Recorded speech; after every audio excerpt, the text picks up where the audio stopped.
الحمدللہ رب العالمین والصلاة والسلام علی سید المرسلین اما بعد فاعوذ باللہ من الشیطان الرجیم بسم اللہ الرحمن الرحیم پڑھیے الصلاة والسلام علیک یا رسول اللہ وعلی آلک واصحابک یا حبیب اللہ الصلاة والسلام علیک یا نبی اللہ وعلی آلک واصحابک یا نور اللہ۔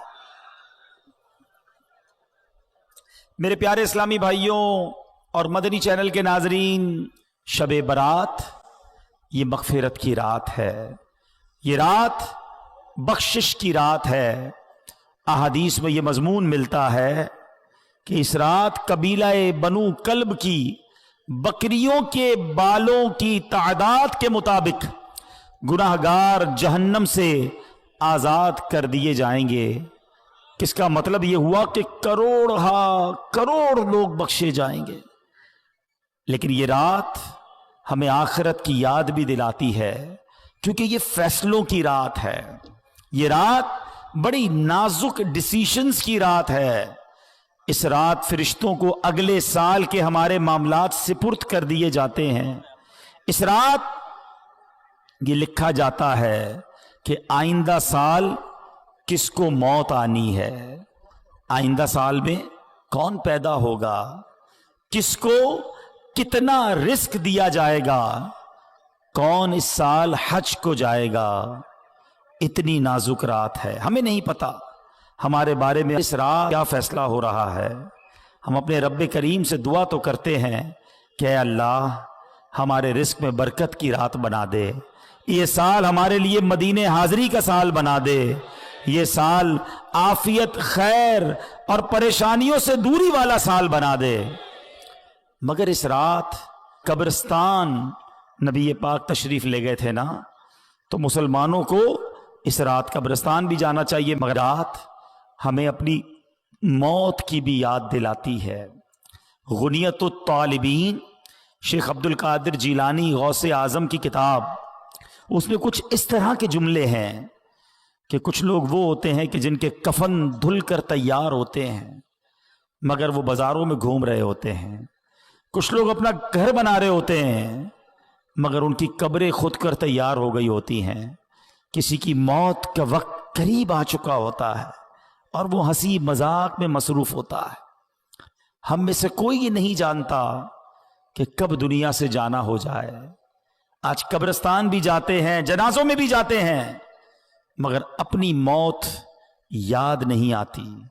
حالانکہ موت ایک ایسی حقیقت ہے، ایک ایسی ریئلٹی ہے کہ دنیا کا ہر بندہ مانتا ہے کہ موت آنی ہے، مسلمان ہو یا غیر مسلم ہو، پڑھا لکھا ہو یا جاہل ہو، بڑا ہو یا چھوٹا ہو، مرد ہو یا عورت ہو، ہر کوئی جانتا بھی ہے، مانتا بھی ہے کہ موت آ کر رہے گی۔